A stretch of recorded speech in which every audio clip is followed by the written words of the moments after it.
together again while social distancing on this episode of Tripod. You're listening to Tripod, the Tricycle Creative podcast, produced for anyone interested in being a better digital and content marketer. Host Ross Erosion is a marketing coach, content creator, and entrepreneur who brings you helpful tips, social media updates, inspiring interviews, and his own unique perspective on how to tell your story and grow your business. So sit back, relax, and let's get pedaling. Welcome to Tripod. I am Ross, and joining me, not as always, but as much as possible, he is the corona to my virus. It is Chris. The lime to your corona. Poor people with corona right now. Those poor bastards. Well, really, all of us poor bastards. Let's just not feel bad for the beer company, but all of us poor bastards right now.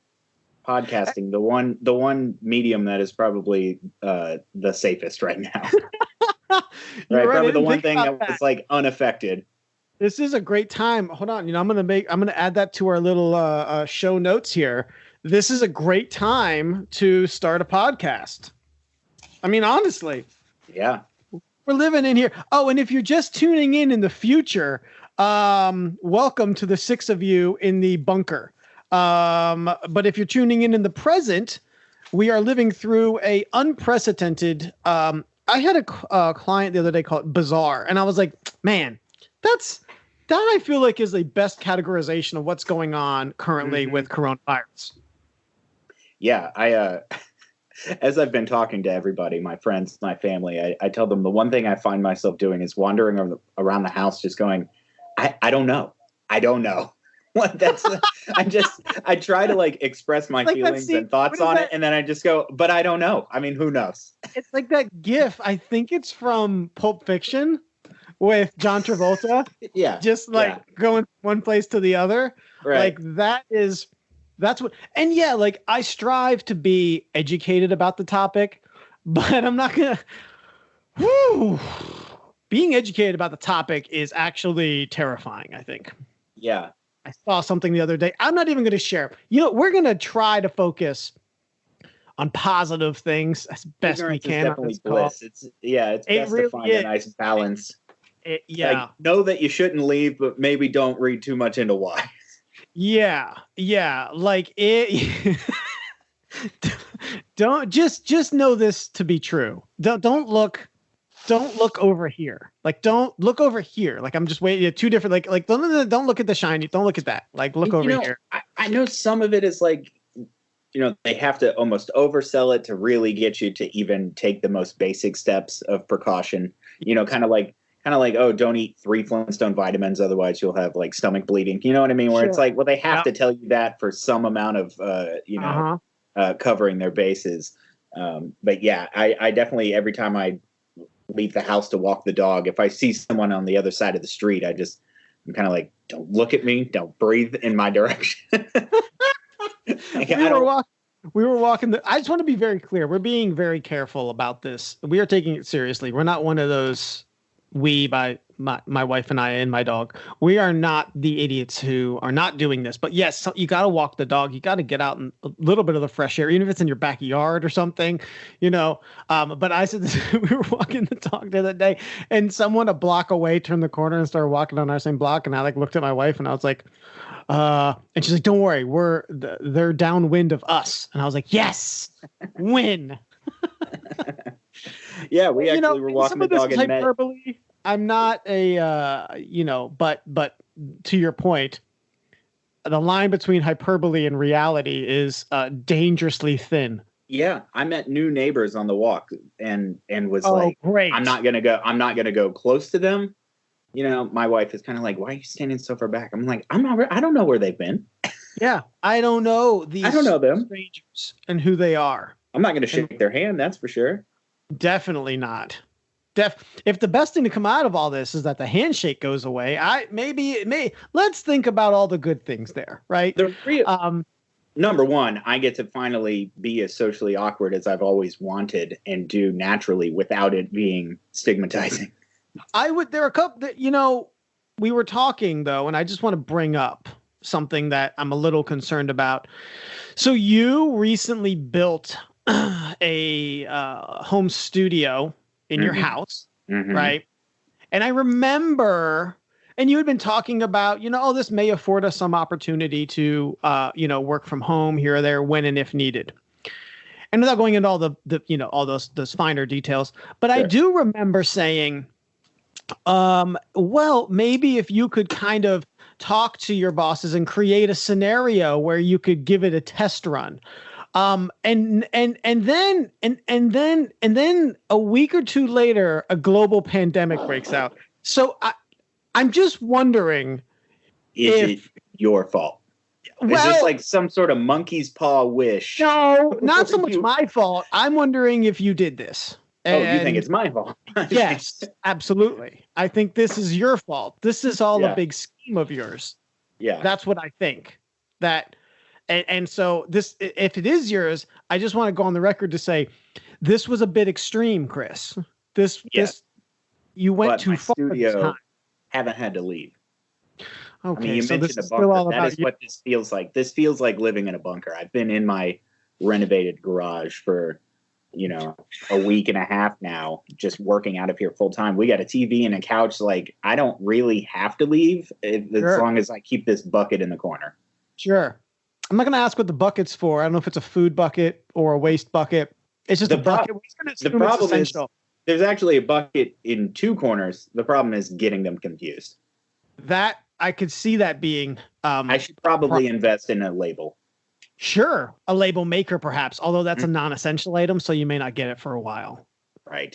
Like a year and a half from now, you'll get that. But let me tell you, as someone who has had a label maker in their life, worth the wait. Is that right? Worth the wait. Sure. Yeah. I had a label maker at work. They had to take it away from me. I was abusive with it. Abusive with the label maker. He's putting names on my forehead. I needed to know. Charles. The other thing we were talking about is this very interesting, very quick shift for businesses. And I can even say for our clients, trying to figure out angles to move aspects or entire parts of their business to online. Now that everyone's quarantining, social distancing, self-isolating, whatever you want to label you want to assign to yourself, that people are rapidly trying to move things online. And, I was talking with a client and they're going through that. And I was saying to him, if the thought for the business was, and they're a franchise, so from corporate was to move things online, right? Absent of a global pandemic. That might have been, I know how these things go. 3 months, 6 months, a year, Right. Because what's the rush? Sure. But this stuff got turned around in like a week and a half. It may not be perfect, but few things that roll out at first ever are. At least you're going down the road, right? You're starting. It's okay to, you can launch it, you can iterate, you can make updates. So I find that a very interesting and promising thing for those of you out there who are business owners that this is going to be a brutal, rough time. We don't know when the scary thing is we don't really kind of know the end on this, what's going to happen. But I think all we can do continually is to,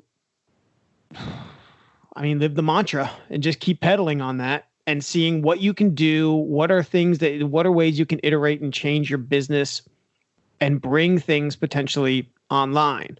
So yeah, I found that to be very interesting in the past couple weeks. And I don't know if when we come out of this, if that will be the new norm. And if it's not, all of a sudden you just have another revenue stream or business option or something that's there. A little peek behind the curtains. I'm working on all of our workshops and even our roadmap sessions to online. It's been something I've been working on for a while, or at least let me say have had on the to-do list. But now, much like many people, it's like, oh, well, shit. Like, let's work on it. Let's get that thing rolling now, Right. So yeah, I think that it's an interesting time for sure. and again, I don't know. We don't know what the end is. Maybe by the time we record our next podcast, we're looking. I don't think I want to say looking fondly back, because I don't think that's the appropriate. Right. Yeah. I mean, what's crazy to me is that already knowing we're going to be living in a, post-corona society. Yeah. But it's fascinating to watch, to see commercials and even like recent TV shows that are all things that are immediately outdated. Any of these commercials where it's like a commercial trope that I hate, which is the one that brings a bunch of seemingly random people together then in a group. Like there's one with a bunch of people playing kazoo. I think it's a Facebook ad where it's like, oh, Kazoo Society or whatever. Oh, yes. And then it's like, oh, here's a big group of us that are together playing kazoos now that all just found each other in the world. And now it's like, oh, yeah, you can't do that now. Like you can't. Don't share a kazoo. Blowing your spit everywhere in a group of people. Immediately that commercial is now like useless. Kazoo authorities around the world are greatly affected, possibly the most affected, right? By it. But yeah, you're right. I didn't think about that. Oh, it's amazing to see all these commercials that are just so 100% now. You're like, oh yeah, you can't do that. Yeah, the other thing. I lost my train of thought. Jeez Louise, how embarrassing.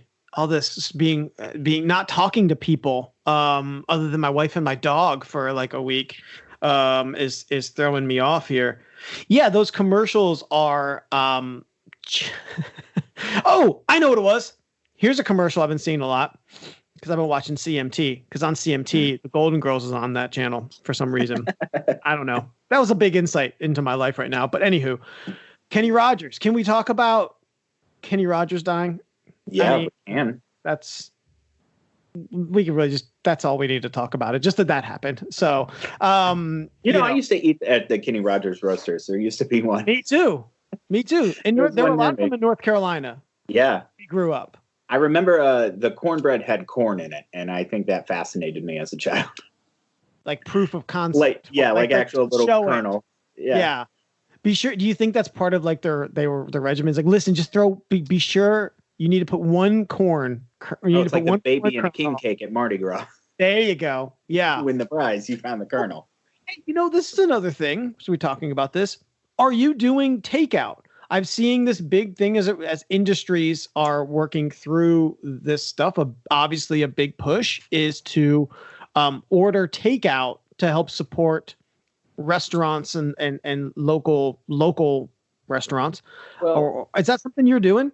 Last Thursday, my wife and I were already out. We had a doctor appointment that was already like just terrifying to go to. Just to be in a crowded waiting room, like side-eyeing everyone. So we ended up doing a drive-through on the way home, and we seriously transferred all the drinks into our own glasses. So we wouldn't have to keep handling the cups. We also then microwaved the food again just to be sure that it was thoroughly cooked.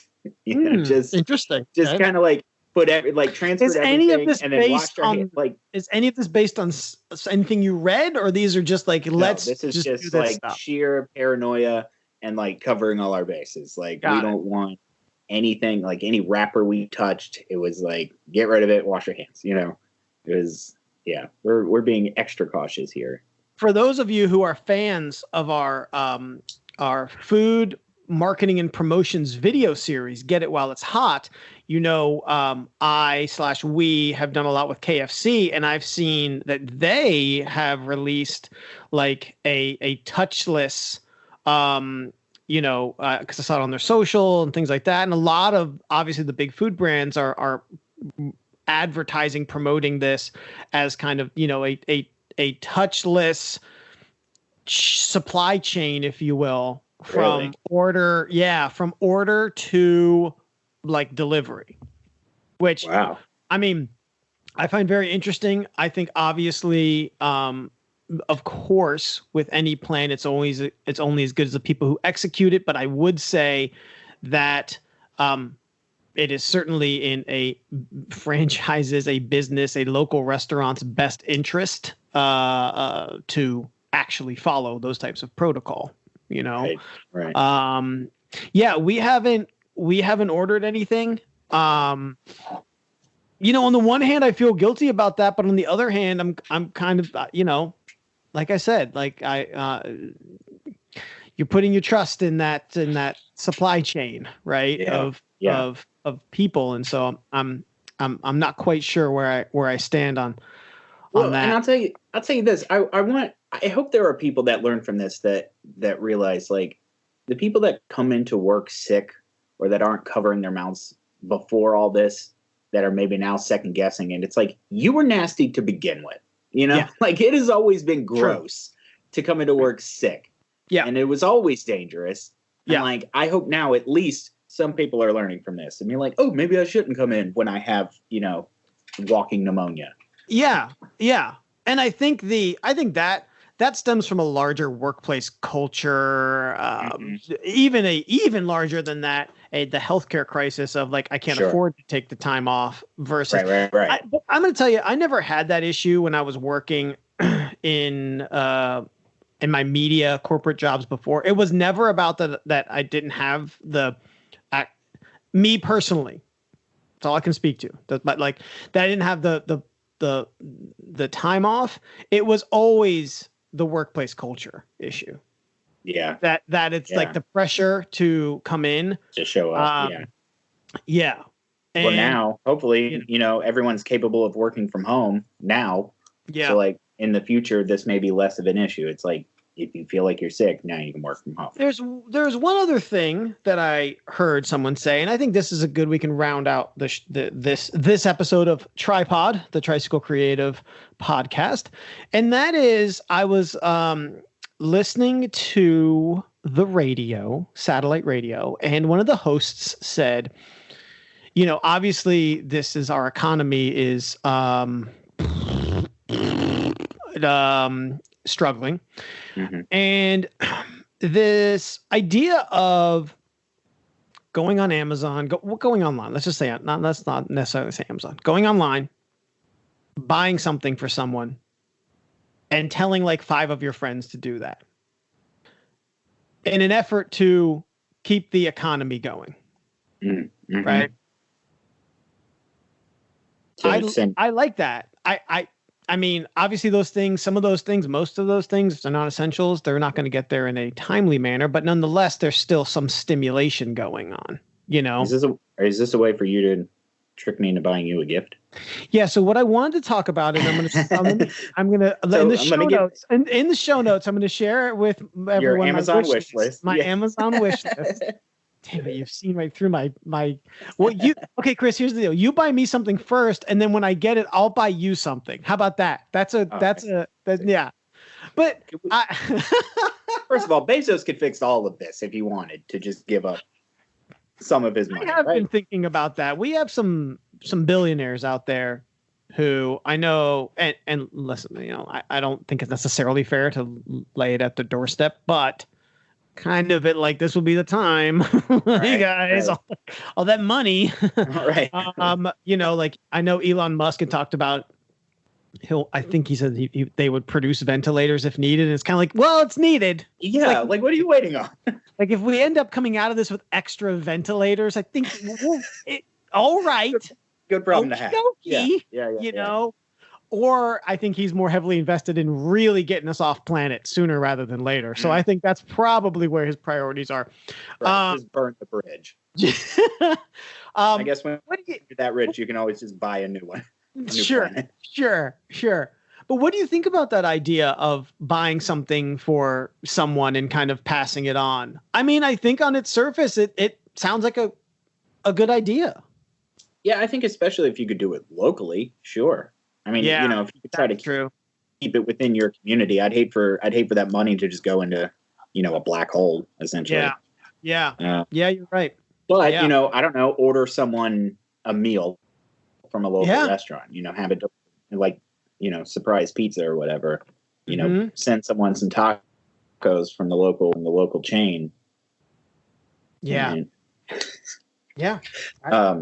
I just want to say I'm glad that AI is not as advanced as it could be, in which case they can take advantage of this and really take over. You mean from a commerce perspective? From a robots ruling the world perspective, I think. I see. That now is the time. You're right. Now would be a good time. Yeah. Well, we don't know the level of Skynet's involvement in this, just to be fair.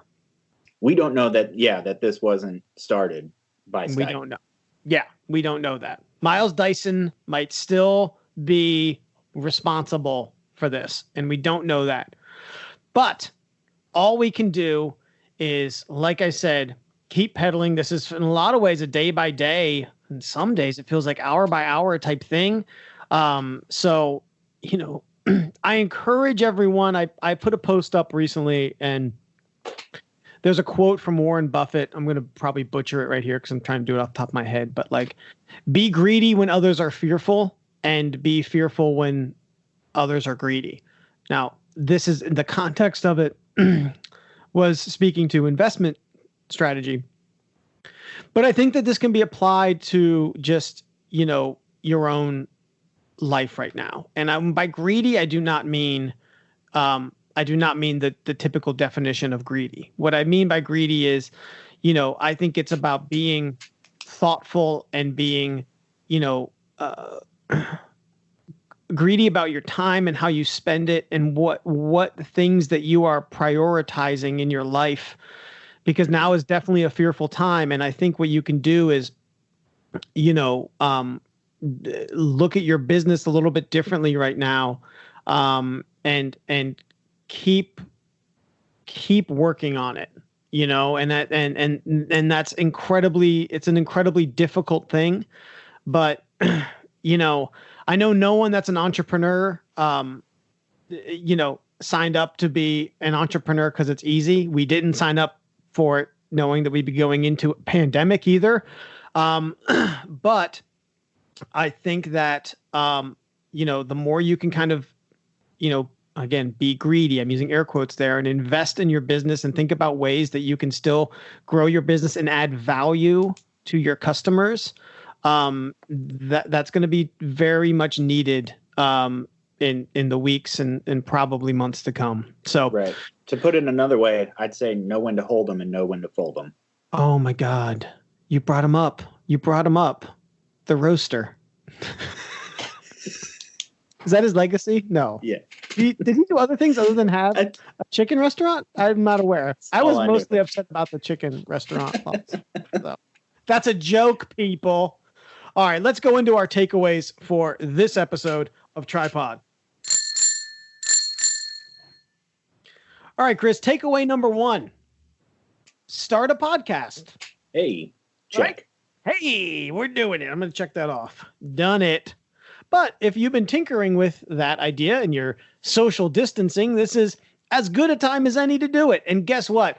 Tricycle Creative, we have a podcast marketing package, but that's not what we're really focusing on right now. Try something new. And if that new thing is a podcast, super easy. All you need is Skype and a mic. That's it. That's all you need. It can start as simple as that. Okay. Takeaway number 2, find ways to move your business/services online. Okay. So there's a lot of tools out there, depending on what your business is, of how you can move things online, how you can continue. And I would even say continue to add value to your customers in an online setting. Number 3, I have down order takeout, but I don't actually know where we netted on that. But I feel like this is maybe this combines with this next one I have, which is attempt to buy stuff and try to buy local, right? And I would just say support each other. Right now being in this self-isolation, quarantine, whatever you want to call it, those little thoughtful gifts can, I think, really go a long way and help to kind of keep us a little bit connected. Yeah, we need to keep the machine running a little. Mm-hmm.